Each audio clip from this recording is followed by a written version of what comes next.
انا نحن نزلنا الذکر وانا لہو لحافظون۔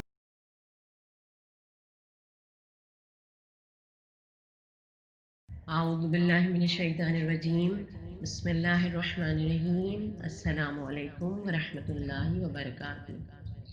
میرے پیارے پیارے سے بچوں، آج میں آپ گرلز سے بھی مخاطب ہوں اور بوائز سے بھی مخاطب ہوں۔ استقبال محرم کے حوالے سے ہم آپ سے بات کر رہے ہیں، اور آپ سب کو معلوم ہے کہ محرم قریب قریب ہے، کیونکہ اہل بیت علیہم السلام بھی ہم سے چاہتے ہیں۔ ایک حدیث پہلے آپ کو سناؤں مومن کے بارے میں، کہ مومن کو کیسا ہونا چاہیے۔ ہم سب مومن ہیں نا، مولا علی اور اہل بیت کی محبت میں ہم سب جی رہے ہیں، انہی کی محبت میں سارے کام کر رہے ہیں۔ ایک حدیث ہے جس میں مولا نے فرمایا المؤمن کیس، مومن ہوشیار ہوتا ہے، خبردار ہوتا ہے۔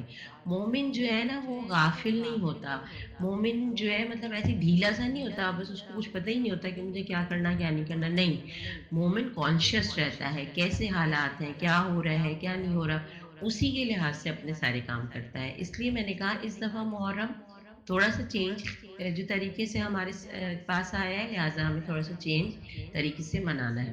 سب سے پہلے میں آپ کو محرم کی اہمیت اور فضیلت کا تھوڑا سا ذکر کروں گی، پھر اس کے بعد میں آپ کو محرم کے آداب کو ریپیٹ کروں گی۔ ریپیٹ اس لیے میں نے کہا کہ آپ ہر سال سنتے ہیں، لیکن ہمیں ریمائنڈ تو کرتے رہنا ہے نا۔ ظاہر ہے محرم ایک سال بعد آتا ہے، ممکن ہے ہم میں سے کوئی بھول گیا ہو کہ ہمیں محرم میں کیا کرنا ہے۔ پھر ان آداب کے ساتھ میں آپ کو یہ بھی بتاؤں گی کہ ہمیں اس سال محرم میں کیا کرنا ہے اور کیسے مجلسوں میں شرکت کرنی، ٹھیک ہے۔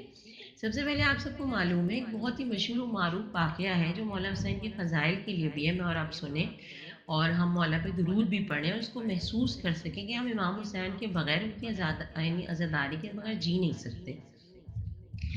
آپ سب کو معلوم ہے، روایت میں ہے کہ جب رسول اللہ معراج سے واپس آئے اور اس کے بعد مسجد نبوی میں بیٹھے ہوئے تھے، ایسے میں ایک دن امام حسین مسجد نبوی میں داخل ہوئے۔ جیسے ہی داخل ہوئے اور سارے یعنی اصحاب بھی تھے، تو ایک مرتبہ رسول اللہ نے بہت پیار سے امام حسین کو دیکھ کے فرمایا مرحبا یا زین السماوات والارض، اے زمین و آسمانوں کی زینت خوش آمدید۔ تو ایک مرتبہ سارے صحابہ جو ہے وہ پریشان ہو گئے اور رسول اللہ سے پوچھنے لگے یا رسول اللہ، کیا آپ کے علاوہ بھی کوئی آسمان و زمینوں کی زینت ہے؟ تو اس جو روایت کو مناقب اہل بیت میں بھی لکھا گیا ہے، بہت سے علماء نے بھی بیان کیا ہے۔ تو جب رسول اللہ سے پوچھا گیا کہ کیا آپ کے علاوہ بھی کوئی آسمان و زمینوں کی زینت ہے، تو رسول نے مسکرا کے کہا کہ ہاں، میں جب معراج پہ عرش پہ گیا تو میں نے عرش کے داہنی جانب ایک جملہ لکھا ہوا دیکھا۔ کیا لکھا ہوا دیکھا؟ محسوس کریں تو اتنا اچھا محسوس ہوتا ہے۔ رسول نے بتایا ان الحسین مصباح الہدا وسفینۃ النجات، بے شک حسین علیہ السلام جو ہے وہ ہدایت کا چراغ اور کشتی نجات ہیں۔ یعنی امام حسین کا نام عرش کے دائیں جانب اور اتنے بہترین حوالوں کے ساتھ خدا نے لکھوایا ہوا ہے، اور یہ بات عرش میں مشہور ہے، اور یہی بات خدا نے فرش میں مشہور کروائی رسول خدا کے ذریعے سے، کہ امام حسین کو کوئی معمولی نہیں سمجھے، امام حسین کو فقط رسول کا نواسا نہیں سمجھے، بلکہ امام حسین علیہ السلام ہدایت کا چراغ ہے، یعنی وہ چراغ جس سے ہدایت کی روشنی ملے، اور وہ کشتی نجات، وہ کشتی کی جس میں بیٹھ کر نجات مل جائے۔ اور آپ سب کو معلوم ہے نا، اہل بیت کی مثال تو رسول اللہ کی حدیث بھی ہے نا کہ وہ جناب نوح کی کشتی کی مانند ہے۔ جناب نوح کی کشتی میں جو بیٹھ گیا تھا وہ نجات پا گیا، وہ بچ گیا عذاب خدا سے، اور جو اس کشتی میں نہیں بیٹھا اور اس نے منع کر دیا، اور اس نے کسی نے غرور کیا، ان کے خود اپنے بیٹے نے کہا کہ میں پہاڑ پہ چڑھ جاؤں گا، اور قرآن میں سورہ جو پورا واقعہ ہے سورہ میں کہ جناب نوح نے کہا کہ آج کوئی نہیں بچا سکتا، چاہے تم پہاڑ پہ چڑھو، کسی چیز پر بھی چڑھو، کیونکہ عذاب خدا ہے۔ اور واقعاً یہی ہوا کہ پھر جناب نوح اور ان کے درمیان کیا ہوا، دریا اس پانی کی موجیں حائل ہو گئیں، یعنی ان کا بیٹا ڈوب گیا۔ تو گویا اس دن طے ہو گیا کہ جو کشتی نوح میں بیٹھ گیا وہ نجات پا گیا۔ تو رسول اللہ نے مثال دی کہ میرے اہل بیت کی مثال کشتی نوح کی طرح ہے، اور خود امام حسین کے بارے میں پرسنلی خدا نے عرش پہ لکھوایا ہوا ہے کہ وہ نجات کی کشتی ہیں۔ تو میرے اور آپ کے مولا حسین کی کیا ہی بات ہے۔ اور میں اور آپ اگر اندازہ کریں تو امام حسین کی ذات، امام حسین کی عزاداری، اتنے فضائل و مناقب ہیں کہ اگر میں آپ سے اس وقت، میرے پاس جو بہت کم یعنی معلومات ہے، اگر میں وہ بھی سارا بیان کرنے بیٹھوں تو میرا لیکچر بہت لمبا ہو جائے. یعنی بے تحاشا میرے مولا حسین کی فضیلت اور میرے مولا کے حسین کی عزاداری کی فضیلت. اچھا، مولا حسین کی میں ایک اور فضیلت چھوٹی سی آپ کو بیان کروں، لیکن آپ لوگ سمجھیے گا، بہت غور سے سنیے گا. آپ نے وہ حدیث سنی نا، رسول اللہ نے بہت دفعہ آپ نے سنی مجلسوں میں بھی سب جگہ، مولا حسین کے بارے میں رسول اللہ نے کیا فرمایا؟ حسین منی و انا من الحسین، حسین مجھ سے ہے اور میں حسین سے ہوں. It's common. آپ کے نانا نانی، دادا دادی کین سے کہ بھئی فلاں بچہ مجھ سے ہے، بیکاز آپ ان کے نواسے ہیں یا آپ ان کے پوتے ہیں، یہ کہہ سکتے ہیں. It's easy. رسول نے کہا تو ٹھیک کہا کہ حسین مجھ سے ہے، یعنی وہ میرا نواسا ہے. لیکن فقط اس لیے نہیں کہا حسین مجھ سے ہے، پھر آگے بھی کہا کہ میں حسین سے ہوں. اچھا، حسین مجھ سے ہے میں بھی فقط نواسے کا رشتہ نہیں ہے.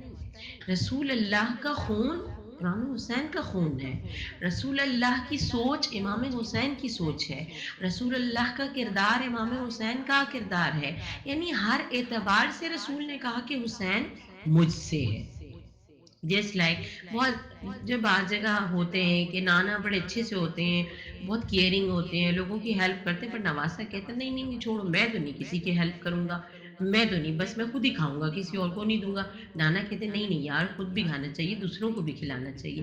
تو امام حسین کے بارے میں جب رسول اللہ نے فرسٹ جو اسٹیپ کہا ہے کہ حسین مجھ سے ہے، اس سے یہ بھی مراد ہے کہ ٹوٹلی امام حسین جو ہے رسول اللہ جیسے ہیں. یعنی جو کچھ رسول اللہ کی ذات میں ہے وہ سب امام حسین کی ذات میں ہے. اور اس کی ایک اور وجہ یہ بھی آپ سب جانتے ہیں، رسول اللہ نے اپنی زبان چسائی ہے امام حسین کو، اپنا سب کچھ ان میں منتقل کیا ہے، نہ صرف ظاہری طور پر بلکہ اللہ نے باطنی طور پر بھی رسول اللہ کی صفات اہل بیت علیہ السلام اور خصوصاً امام حسین میں کی جو حدیث کا ذکر ہے اس ان کے اندر منتقل کی ہے. اور اسی طرح علم بھی، جو رسول اللہ کے پاس علم وہ امام حسین کے پاس علم. آپ یہ دیکھیں رسول اللہ کو کیا کہتے ہیں؟ رحمت للعالمین. اور امام حسین کو ہم کیا کہتے ہیں؟ باب رحمت. یعنی علماء کہتے ہیں کہ امام حسین خدا کی رحمت کا دروازہ ہے. اگر کسی کو خدا کی رحمت پانی تو امام حسین سے پہلے ملحق ہو جائے، اور امام حسین سے ملحق ہوگا تو گویا وہ خدا کی رحمت کے دروازے میں داخل ہو جائے گا. تو یہ آپ کو ٹکڑا سمجھ میں آ گیا کہ حسین منی، حسین مجھ سے نہیں. جو جو کچھ صفات خصوصیات رسول اللہ کی وہ امام حسین کی، ماں سوائے اس کے کہ رسول اللہ ختم نبوت کے درجے پر ہے، آخری نبی ہیں، سارے کائنات میں افضل ہے خدا کے بعد. اور امام حسین یہ کہ امامت کے درجے پر ہے، اور حتمی طور پر ان کا رتبہ امام حسین کا رسول اللہ سے کم ہے. ٹھیک. اچھا، اب آ جائیے وَأَنَا مِنَ الْحُسَيْن، اور میں حسین سے ہوں. اب یہ بڑی جو ہے نا کمپلیکیٹڈ سی بات آ گئی. بھئی ابھی تک تو صحیح تھا، رسول اللہ نے کہا کہ میں حسین جو ہے وہ مجھ سے ہے، نواسے ہیں، ٹھیک ہے، ان کا علم ان کے پاس چلا گیا، ان کی ساری صفات ان کے پاس چلی گئیں. لیکن یہ کیا رسول اللہ نے کہہ دیا کہ میں حسین سے ہوں؟ دیکھیں یہیں سے بات شروع ہوگی ہماری عزاداری کی. کیوں؟ یہ جو امام حسین نے واقعہ کربلا کو برپا کیا یزید کی بیعت طلب کرنے پر، امام حسین نے اس وقت جو واقعہ کربلا کو برپا کیا اور قیام کیا، قیام کا مطلب آپ سب بچوں کو معلوم ہے نا، ہمارے ماشاءاللہ مدرسے کے اچھے بچے ہیں، سب کانشیس بچے، ان کو معلوم ہے کہ قیام حسینی کیا، یعنی کہ ظلم کے خلاف اور جو دین کو بالکل نیست و نابود کر رہا تھا اس کے خلاف امام نے جو یعنی کہ کھڑے ہو کر آواز بلند کی اور جو ایکشن لیا اس کو ہم قیام کہتے ہیں. ٹھیک. اچھا، امام حسین نے جو یہ قیام لیا نا، تو یہ قیام کوئی معمولی نہیں تھا. اس قیام کے اختیار کرنے کے بعد وہ سب کچھ جو ڈوب رہا تھا بچ گیا.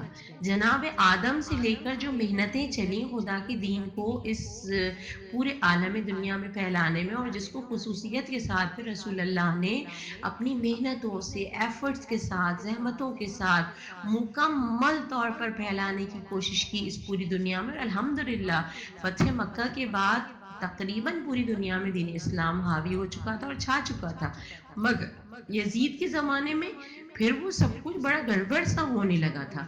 امام حسین نے یہ سوچا اور یقیناً ارادہ کیا اللہ کی کیا کہتے ہیں مرضی اور مشیت سے بھی، اور خود اپنے اس درجۂ امامت کی ذمہ داریوں کو محسوس کرتے ہوئے کہ میرے نانا نے جو دین اتنی مشکل سے انبیاؤں کا سارا دن اس پورے عالم دنیا پہ رائج کیا ہے، اس دین کا تہس نہس ہو رہا ہے، اگر میں نے یہ نہ کیا تو میرے نانا کا دین بھی ختم ہو جائے گا، میرے نانا کی زحمتیں بھی ختم ہو جائیں گی، میرے نانا کی ساری جو انہوں نے مصیبتیں برداشت کی خدا کی راہ میں وہ سب کچھ ختم ہو جائے گا۔ امام حسین نے اس واقعہ کربلا کے ذریعے جو یہ کام کیا، اس عمل کے سبب سے خدا کے دین کو بھی بچایا، رسول کی زحمتوں کو بھی بچایا، رسول کی اس دین سے محبت کو بھی بچا لیا جو رسول کرتے تھے، خدا کے دین سے رسول کو عشق تھا۔ یہی وجہ ہے کہ رسول نے اپنی ساری مصیبتوں کے باوجود، مشکلات کے باوجود خدا کے دین کی خاطر سب کچھ کرتے رہے کہ خدا کا دین بچا رہے، خدا کا دین نافذ ہو۔ تو گویا امام حسین نے رسول اللہ کے عشق کو بھی بچا لیا۔ میں اور آپ اندازہ کریں، ہم نہیں سمجھ سکتے، رسول اللہ نے یعنی کہ امام حسین نے نہ صرف اللہ کا دین بچایا، رسول کی زحمتیں بچائیں، رسول کی مشکلات اور مصیبتیں جو انہوں نے صبر کیا اس کو جو ہے قائم رکھا، بلکہ رسول کا وہ عشق بھی بچا لیا جو انہیں خدا اور خدا کے دین سے تھا۔ گویا خدا کا نام ہی ڈبو رہا تھا یزید، خدا کے دین کو جس شکل میں پیش کر رہا تھا۔ جب اتنا بڑا کام امام حسین نے کرنا تھا اور کیا، اور یقیناً رسول اللہ غیب کا علم جانتے تھے اور انہیں معلوم تھا کہ حسین یہ کرے گا، اس لیے رسول نے پھر بعد میں کہا وہ انا من الحسین، کہ میں حسین سے ہوں۔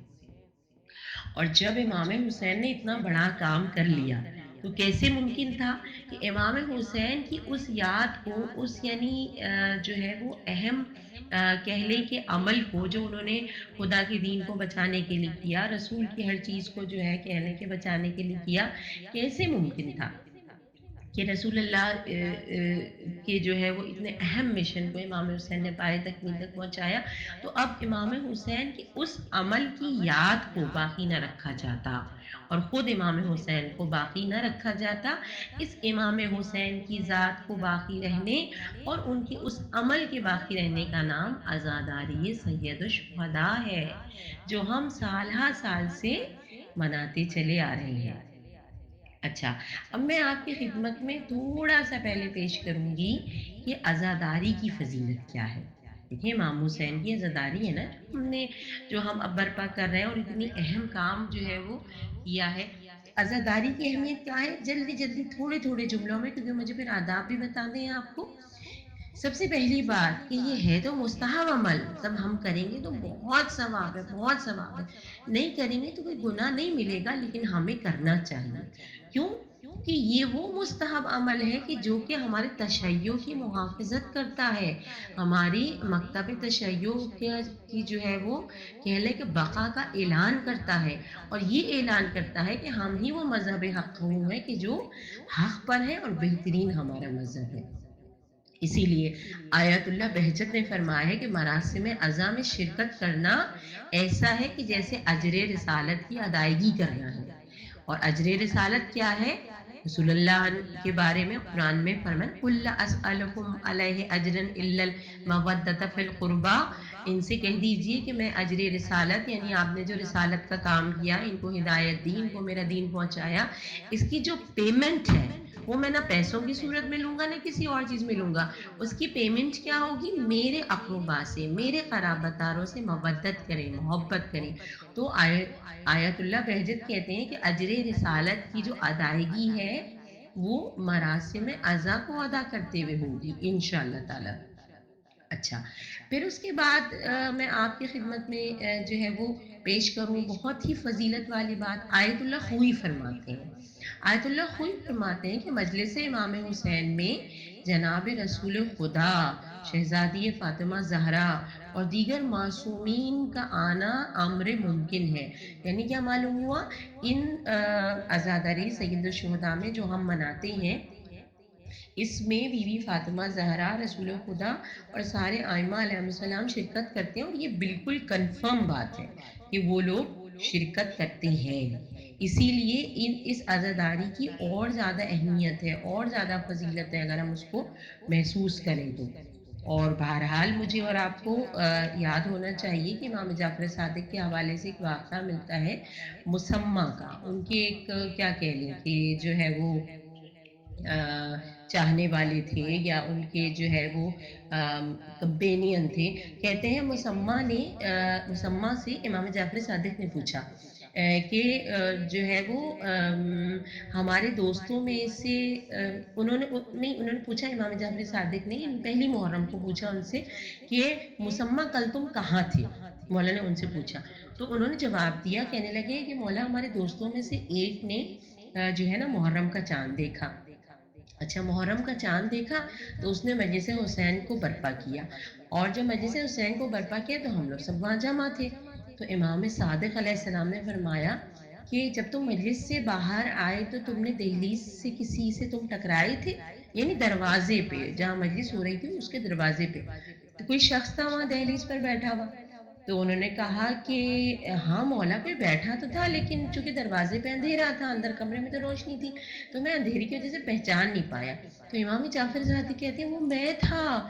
تو ایک مرتبہ جناب مسمہ نے ایک دم سے بے چین ہو کے کہا کہ مولا اگر آپ مجلس میں تھے تو آپ دروازے پہ کیوں بیٹھے ہوئے تھے؟ آپ اندر کیوں نہیں آئے جہاں پہ مرثیہ حدیث سب چیزیں ہو رہی تھیں؟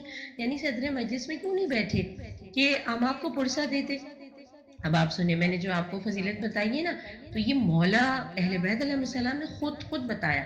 مولا نے کہا کہ جب میں مجلس میں داخل ہوا نا تو میں نے دیکھا کہ مجھ سے پہلے صدر مجلس میں میرے جد رسول اللہ علی مرتضیٰ فاطمہ زہرا تشریف فرما. تو کہا کہ پھر ان کے مطلب احترام اور تعظیم میں میں پھر دروازے پر بیٹھ گیا. تو بس میرے بچوں، آپ اندازہ کریں کہ کتنی متبرک اور مقدس یہ مجالس ہیں ہمارے جس کو ہم مناتے ہیں. ٹھیک، اچھا اب جو ہے وہ آ جائیے. ایک میں جلدی سے آپ کو بتاؤں کہ جہاں مجلس و ماتم کرتے ہیں وہ کتنی پربرکت جگہ ہے. کہ آغا محمد حسین طباطبائی کہتے ہیں ایک قوم کے محلے میں گئے، وہاں پہ مجلس اعزاں میں گئے تو گھر میں جو ہے وہ کنسٹرکشن کا کام ہو رہا تھا تو انہیں دوسری جگہ بٹھا دیا گیا. تو ایک مرتبہ انہوں نے جو ہے بانی مجلس سے پوچھا کہ اس گھر میں کب سے عزاداری ہو رہی ہے؟ تو انہوں نے کہا 40 سال سے زائد ہو گئے. تو بس یہ سننا تھا کہ علامہ طباطبائی فوراً دوڑتے ہوئے اس جگہ گئے جہاں پہ 40 سال سے امام حسین کے لیے مجلس ہو رہی تھی، اور انہوں نے کہا جو جگہ 40 سال سے امام حسین پر گریے کی گواہ ہے اس میں اتنی پاکیزگی آ جاتی ہے کہ اس سے تبرک حاصل ہونا چاہیے، حاصل کرنا چاہیے. ٹھیک ہے، اچھا اب میں جلدی سے آپ کو ایک اور فضیلت بتاؤں کیونکہ مجھے آپ کو جو ہے وہ آداب بھی بتانے ہیں. آیت اللہ وحید خراسانی کہتے ہیں کہ عزاداری اور مراسم عزاداری ائمہ معصومین کی سیرت ہے، آپ کے فضائل و مصائب کا تذکرہ مشن آل محمد کا احیاء ہے. اور ایک اور عالم دین اسی کے ساتھ فرماتے ہیں وہ دین کا احیاء ہے. یعنی کیا معلوم ہوا، اگر ہم عزاداری سید الشہداء کریں گے تو گویا وہی کام کریں گے جو امام حسین نے کیا. یعنی امام حسین نے دین کو مرنے نہیں دیا، احیاء کہتے ہیں زندگی کو، دین کو مرنے نہیں دیا. آیت اللہ وحید خراسانی کہتے ہیں جب ہم عزاداری کریں گے تو وہ معصومین کی سیرت پر بھی عمل ہوگا، اور جب ہم آپ کے فضائل و مصائب کا ذکر کریں گے تو وہ آل محمد کی مشن کو زندہ کرنا ہوگا اور دین کو زندہ کرنا ہوگا. کیوں؟ کیونکہ اس میں تذکرہ ہوتا ہے کہ امام حسین نے کیوں قیام کیا. بتایا جاتا ہے نا کہ امام حسین نے دین کے سارے اصولوں کو پامال کیا جا رہا تھا، خدا کے احکام کو ختم کیا جا رہا تھا، اس کا ذکر ہوتا ہے کہ یقینی طور پر ان سب کو ٹھیک کیا جا رہا تھا. اس لیے جو ہے وہ کیا کہتے ہیں گے، اگر ہم عزاداری کرتے ہیں تو گویا ہم وہی کام کرتے ہیں جو کہ امام حسین نے کیا. اور آیت اللہ حسین مظاہری کہتے ہیں کہ اس کا اتنا ثواب ہے، قیامت تک عزاداری کا سلسلہ جاری رہنا اسلام کی بقا بھی ہے، شیعت کے زندہ رہنے کا حامل و سبب بھی ہے، اور اس کا ثواب حج و عمرے سے بالاتر اگر ہو تو کوئی اس میں انسان کو حیرت نہیں کرنی چاہیے، اس میں کوئی جو ہے نا وہ نہیں کرنا چاہیے. ٹھیک ہے، اچھا، اب اس کے بعد میں آپ کو تھوڑا-سا ذکر کروں۔ اچھا، ہم لوگ کیا کرتے ہیں کہ بھئی وہ جو میری کم از کم بوائز سے جو میں اگر مخاطب ہوں، میری گرلز بھی سن رہی ہیں، بوائز سے مخاطب ہوں، ہم گئے، ہم نے مجلس سنی، اس کے بعد جب ماتم چل رہا ہوتا ہے نا، ہم کہتے ہیں نا یار یہ انجمن آئی ہوئی نا، خود ہی ماتم کریں۔ نہیں، ہم بھی اس ماتم میں شریک ہو جائیں، ہم بھی امام حسین کے اوپر سینہ کو بھی کریں، یعنی جو ہے وہ کیا کہتے ہیں کہ سر و سینہ پیٹ کے امام سے اپنے غم کا اظہار کریں۔ کیوں؟ اب بتاؤں آپ کو۔ علی رضا پناہیان کہتے ہیں کہ دستہ عزاداری کیا ہے؟ کیا دستہ عزاداری نعوذ باللہ پس لوگوں کے لیے ہے؟ نہیں، آیت اللہ بروجردی اس ماتمی دستے کے لوگوں کے یعنی پیروں کی خاک اٹھا کر اپنی آنکھوں سے لگاتے تھے۔ آیت اللہ بروجردی بہت بڑے کہہ لیں کہ جو ہے مجتہد گزرے ہیں اور مطلب عالم دین گزرے ہیں، وہ کہتے ہیں کہ میں جو ہے یعنی وہ جو ہے ماتمی دستے کے لوگوں کی پاؤں کی خاک کو اٹھا کر اپنی آنکھوں سے لگاتے تھے۔ کہ علی رضا پناہیان نے آیت اللہ بروجردی کی جو ہے مثال دی ہے کہ آیت اللہ بروجردی جو ہے ماتمی دستے کے لوگوں کی پاؤں کی خاک کو اٹھا کر اپنی آنکھوں سے لگاتے تھے۔ یعنی ماتم کرنے والوں کی بھی اہمیت ہمارے یہاں عزاداری میں بے تحاشا ہے۔ اسی لیے امام خمینی علیہ الرحمہ نے فرمایا کہ ایسا مکتب کہ جس کے پاس شور و ولولہ نہ ہو، سرو سینے کو پیٹنا نہ ہو، وہ باقی نہیں رہ سکتا بلکہ مر جاتا ہے۔ یعنی ہم جو امام حسین کا ماتم کرتے ہیں یہ در حقیقت زندگی ہے۔ نہ صرف امام حسین علیہ السلام زندہ ہیں، ان کا ذکر زندہ ہے، بلکہ ہم اگر ان کی مجلس اور ماتم کو برپا کرتے ہیں، اپنے سر و سینے کو پیٹتے ہیں، تو ہم بھی زندگی کا ثبوت دیتے ہیں، اور ہم مر بھی جائیں گے تو بھی ہم انشاءاللہ زندہ رہیں گے۔ اور اسی لیے امام خمینی نے فرمایا ہے کہ مجلس و ماتم طاغوت کو خوف زدہ کرتی ہے۔ طاغوت کون ہے؟ آپ لوگ آیت الکرسی میں پڑھتے ہیں طاغوت کا ذکر۔ طاغوت وہ ہے کہ جو خدا کا دشمن ہے، دین کا دشمن ہے اور حق کا دشمن ہے۔ ہر خدا، دین اور حق کا دشمن جو ہے وہ طاغوت ہے۔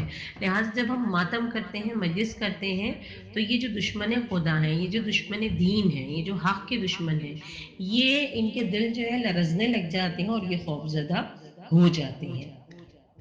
اور یہی وجہ ہے کہ آیت اللہ مظاہری نے اپنی کتاب فضائل و قیام امام حسین میں لکھا ہے کہ عزاداری ظہور امام زمانہ کے بعد بھی جاری رہے گی اور اس میں کوئی تعطل نہ ہوگا، کیونکہ رسول فرماتے ہیں اِنَّ لِقَتْلِ الْحُسَيْنِ حَرَارَةً فِي قُلُوبِ الْمُؤْمِنِينَ لَا تَبْرَدُوا أَبَدًا۔ یقیناً قتل حسین کے سبب مومنوں کے دلوں میں ایک حرارت ہے جو کبھی ٹھنڈی نہیں ہوگی۔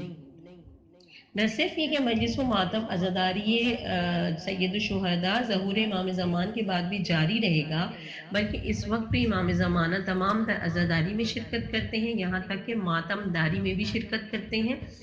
آپ بچوں اور بچیوں کی تقویت کے لیے کہ جب ماتم داری ہو تو ہم بھی آگے بڑھیں، ہماری بچیاں پیچھے پیچھے کھڑی رہتی ہیں اور ماتم نہیں کرنا چاہتی ہیں آہستہ آہستہ سے، اور بس چاہتی ہیں ہم پیچھے پیچھے کھڑے کھڑے چلے جائیں، یا بہت سے بچے بھی ایسا ہی کرتے ہیں۔ کہتے ہیں کہ آغا یہ بحر العلوم ہر سال عاشورے کے دن کربلا کے جو ہے وہ دروازے پر جلوسوں کے استقبال کے لیے کھڑے رہتے تھے۔ ایسے میں جب ایک عاشور کو تبیرت سے جلوس آیا، تبیرت ایک ان کے شہر کا نام ہے عراق کے، تو کہتے ہیں کہ انہوں نے جیسے ہی تبیرت سے آتے ہوئے جلوس کو دیکھا اور اس میں ماتمی دستے کو دیکھا، ایک مرتبہ آغا یہ بحر العلوم نے اپنے امامے کو سر سے پھینکا اور اپنے سر و سینہ پیٹتے ہوئے ماتمی دستے میں شامل ہو گئے۔ ان کے شاگرد بھی حیران ہو گئے کہ آغا صاحب تو استقبال کے لیے کھڑے ہوئے تھے، ایک دم سے اتنی زور زور سے ماتم کر رہے ہیں ماتمی دستے میں۔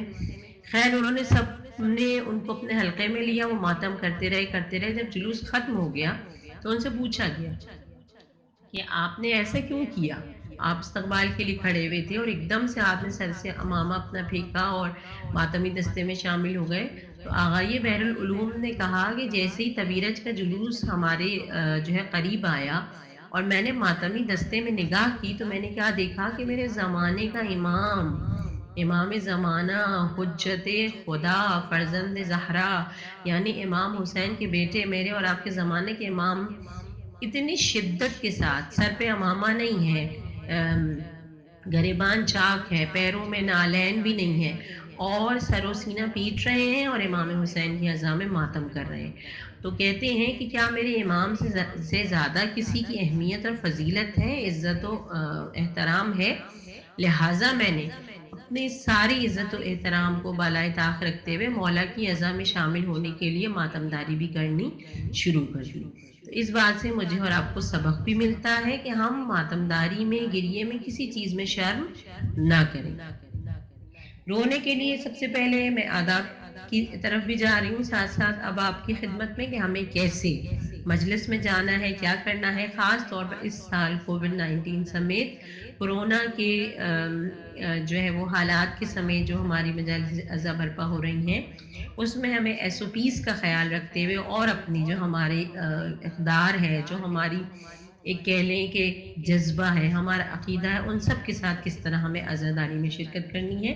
سب سے پہلی چیز، ہم اپنے گھر سے وضو کر کے نکلیں۔ وضو کر کے نکلنے کے ساتھ ساتھ نہ صرف یہ کہ ہم صاف ستھرے ہو کے جائیں، بلکہ ہم دھیان رکھیے گا، بچوں کو بھی کہہ رہی ہوں اور بچیوں کے لیے بھی، صاف ستھرے جانا ہے، فیشن زدہ ہو کے بالکل بھی نہیں جانا۔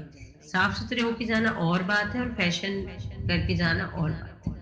سیاہ لباس پہنے، صاف ستھرے ہوں، وضو کر کے گھر سے نکلیں اور ماسک لگا کے گھر سے نکلیں، اور کوشش کریں کہ امام بارگاہ جائیں تو وہاں امام بارگاہ والوں کو ضرورت ہی نہ پڑے کہ وہ آپ کو کہیں کہ آپ ماسک لگائیں، آپ گھر سے ماسک لگا کے جائیں، چاہے کسی مجلس میں جائیں، چاہے کسی جلوس میں جائیں۔ اس کے لیے آپ کو ضروری ہے کہ خدمت گزاران امام بارگاہ کا خصوصی احترام کریں۔ وہ جو خدمت گزاران امام بارگاہ ہیں وہ بھی امام حسین کی نگاہ میں بہت اعلیٰ و عرفہ ہیں، ہم انہیں حقیر مت سمجھا کریں۔ کوئی چپلوں کے پاس کھڑا ہوتا ہے، کوئی سیکیورٹی کے پاس کھڑا ہوتا ہے، کوئی کہیں کھڑا ہوتا ہے۔ اس سال خصوصاً آپ کو جو بھی امام بارگاہ والے تاکید کریں، آپ کو اس پر عمل کرنا چاہیے، اور ہر حالت میں اہل بیت کی خوشنودی کے لیے ضروری ہے کہ آپ ان کا احترام کریں، ان کی بات مانیں۔ لہٰذا اولن مرحلے پر گھر سے وضو کر کے، صاف ستھرے ہو کے، ماسک لگا کے اور سینیٹائزر لگا کے اپنے گھر سے نکلیں۔ دوسرے کہ ٹیشو پیپرز کا یوز نہ کریں اور نہ ہی ٹیشو پیپرز کو فرش اعضاء پہ پھینکیں۔ کووڈ 19 نہیں بھی تھا جب بھی ہم پر یہ لازم ہے کہ ہم فرش اعضاء کو صاف ستھرا رکھیں۔ امام بارگاہ ہے، اس کو ہم میس نہیں کریں، اس کو ہم گندا نہیں کریں۔ لہٰذا ہم اپنا رومال ساتھ رکھ کے لے کے جائیں، وہ رومال جس کی بہت قدر و قیمت ہے۔ آیت اللہ بارشی نجفی ویسے تو کہتے ہیں جب آنسو نکلے تو اسے اپنے چہرے پہ مل لینا چاہیے، کیونکہ ممکن ہے جس چہرے پر امام حسین کے غم میں نکلے ہوئے آنسو ملے ہوئے ہوں، پروردگار عالم اس چہرے کو آتش جہنم سے بچا لے۔ لیکن اس کے ساتھ ساتھ جب ہم رومال رکھیں گے تو کم از کم ہماری دیگر ضروریات کے لیے وہ رومال استعمال ہو جائے گا۔ بعض علماء گریے کے لیے رومال اپنے ساتھ رکھتے تھے، اور آیت اللہ مارشی نجفی کے بارے میں ہے کہ رومال، کالا لباس، یہ ساری چیزیں انہوں نے اپنے قبر میں ساتھ رکھنے کا حکم دیا۔ دوسری چیز کہ تسبیح لے کر ساتھ جائیں۔ دوران مجلس جب حدیث ہو رہی ہے یا مرثیہ ہو رہا ہے، کان سے آپ ذکر سنیں اور ہاتھ سے تسبیح پڑھیں، درود پڑھتے رہیں۔ کوشش کریں ایام اعزاء میں 100 مرتبہ سورہ توحید پڑھ کر امام حسین علیہ السلام کی روح مقدس کو ہدیہ کریں، جس کے لیے علماء نے تاکید کی ہے۔ اپنی نیت کو پاک خالص کر کے جائیں، صرف اللہ کے لیے جائیں، اور اہل بیت اور امام حسین شہیدان کربلا اور امام زمان کی خاطر جائیں، فاطمہ زہرا کی خاطر جائیں۔ اس لیے نہیں کہ امی ابو نے کہا ہے تو جانا ہے، یا کوئی میری تعریف کرے گا کہ دیکھیں میں بہت زیادہ مجلس میں جاتا ہوں یا جاتی ہوں۔ نہیں، ہمیں صرف اہل بیت اور خدا کی خوشنودی کے لیے جانا ہے۔ سب سے اہم بات میرے بچوں کے لیے، کاغذ اور قلم ساتھ لے کر جائیے گا، اس میں اچھی باتیں، پیغام مجلس جو ہو اسے آپ نوٹ کر لیں۔ اس کے علاوہ پنکچویلٹی کا خیال رکھیں۔ اگر آپ کو ٹائم دیا گیا ہے کہ 4 بجے مجلس ہے تو آپ 4 بجے فرش اعضاء پر پہنچ جائیں، تاکہ بانیان مجلس اور جو ریسائٹرز ہیں ان کو بھی زحمت نہ ہو، اور انشاءاللہ تعالی وقت پہ مجلس جو ہے شروع ہو جائے، اور آپ کی شرکت پنکچویلٹی کے ساتھ ان کو مددگار ثابت ہو ایک مجلس کو بہتر طریقے سے شروع اور ختم کرنے میں۔ پھر اس کے بعد وقت کی پابندی کے ساتھ ہی یہ چیز آ جاتی ہے کہ ہم اوقات نماز کا خیال رکھیں۔ نماز اور امام حسین کے مجلس کو کبھی بھی ٹکرانے کا نہ کسی نے حق دیا ہے اور نہ دے گا، کیونکہ امام حسین ہی وہ ہیں کہ جنہوں نے نماز کی خاطر اپنی جان کربلا کے دشت میں دی، لہٰذا نماز اور امام حسین ساتھ ساتھ ہیں، مجلس بھی کرنی ہے اور نماز بھی انشاءاللہ اول وقت ہمیں پڑھنی ہے۔ اس کے بعد جب ہم مجالس میں پہنچیں تو خواتین اور مرد یعنی بچیاں اور میرے بچے دونوں اپنے حجاب کا خیال رکھیں، اس طرح کے لباس نہیں پہنیں جو کہ کسی نامحرم کی نظر پڑے تو ہمیں گناہ ملے۔ مثلاً مردوں کے لیے چہرے سے نیچے کے حصے کو پورا چھپانا جو ہے وہ یقینی طور پہ ضروری ہے، اور پیر سے اوپر کے حصے کو چھپانا ضروری ہے۔ یہ نہیں کہ ہم نے شارٹ پہنے ہوئے گھر میں وہی ہم اٹھ کے مجلس میں چلے گئے، اور بچیوں کے لیے تو لازم ہے صرف چہرے کے علاوہ اور ہاتھ کی ہتھیلی کے علاوہ پورا جسم ہمارا چھپا ہوا ہونا چاہیے جب ہم مجلس عزا کے لیے نکلیں، جب ہم نامحرم کے سامنے جو ہے وہ جا رہے ہوں۔ پھر اگلی چیز، جب ہم گھر سے نکلیں تو صدقہ دے کر نکلیں، آیت الکرسی پڑھ کے گھر سے نکلیں۔